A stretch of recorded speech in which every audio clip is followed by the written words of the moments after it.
ફરિયાદ મળી છે કે માલધારીઓને ખોટી રીતના હેરાન કરવામાં આવે છે. કોઈ જાણે છે અને પોતાના કોઈ અધિકારો તેનામાંથી કોઈ તરફ નથી તો તેના માટે લડવા માટે પણ સક્ષમ અને મજબૂર છે. પોતાના માલ ચલાવી શકતો હોય અને પોતાના આકાર માટે એને આગળ રોડ રસ્તા ઉપર ડામર ઉપર આવું પડશે તો પણ આવી લઈ આવતો કોઈ એસમાં બેસવાળો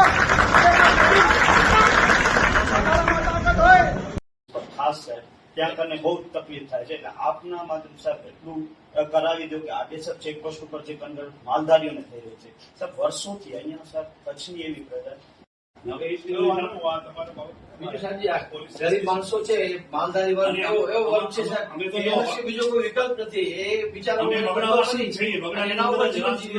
અને વેચવા પકડવાનું ભરણ પોષણ કઈ રીતે આગળ આવે એના માટેના પ્રયત્નો બધા હિન્દુ એવા નથી. બધા અમે કઈ ચાલો ગાયને તમે જાહેર કરો એ આખા દેશમાં હવે હોવા થઈ.